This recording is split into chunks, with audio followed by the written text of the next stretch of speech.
Member of Kremlin Guard flees Russia. Details Putin's secret life. Here's a summary of the article. An officer responsible for providing encrypted communications to President Vladimir Putin said he has fled Russia over the war in Ukraine and disclosed details about the Russian leader in an interview with the Dossier Center investigative website Tuesday. Gleb Karakulov had served as an engineer in the Federal Guard Service Presidential Communications Unit and accompanied Putin on more than 180 trips over the past 13 years. Karakulov told the Dossier Center he managed to flee with his family to Turkey while accompanying Putin on a visit to Kazakhstan for a summit in mid-October 2022. Over the course of an hour-long interview, he shared details about Putin's habits, family and health.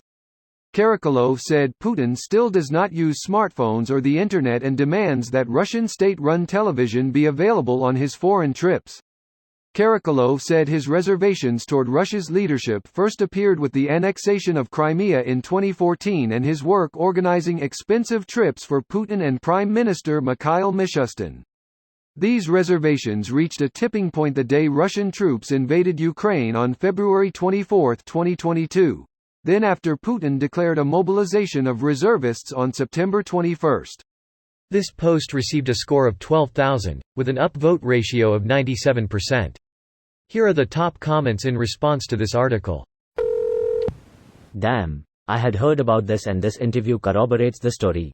I can't imagine being as paranoid a person as Putin seems to be, while letting other people totally control the information I get. The freedom of personal internet access that lets an individual seek, learn, double-check, and independently evaluate information is one of the greatest features of our age. I wouldn't trust someone to tell me all I needed to know without looking it up myself to confirm or probe deeper. And I'm not even a dictator of a country who only conducts meetings across a 5-mile-long table. Greater than I can't imagine being as paranoid a person as Putin seems to be. KGB was bugging typewriters. So his paranoia isn't unfounded, but it sounds like he created two other issues. Number one, his information is all YGBM.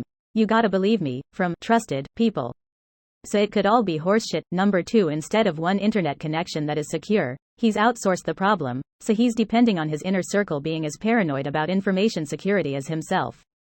He thus has no clue if any one of them is sloppy and spilling all the beans on everything important. It's an old Soviet trick of playing everyone in the inner circle off each other. No one knows what the other ones are telling the boss. It isn't particularly conducive to good governance, but it's effective at mitigating risks of a bloc forming against the leader. Hitler was also sort of infamous for stovepiping information and allowing his staff to duplicate effort as they competed for his favor. Authoritarians love this one weird trick. It's not really an effective way to coordinate a community, much less a country, much less a one-bay imperial power, but authoritarians wouldn't mind living in rubble if they had the best rubble. They derive their contentment solely from their relative position in the hierarchy, doesn't matter if the whole thing is underground. They wouldn't be comfortable living in a skyscraper if there were people on a space station. The phone would ring, it'd be some twisted old fart asking me for data to back up a particular argument. Don't tell anyone you're working on this. Half an hour later, the phone would ring again. A different twisted old fart would ask me for data to back up the exact opposite argument. Don't tell anyone you're working on this. God help me if I didn't produce equally valid data for both arguments.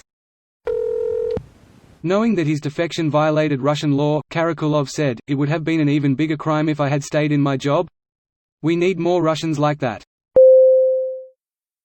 This video was automatically created by Reddit to speech.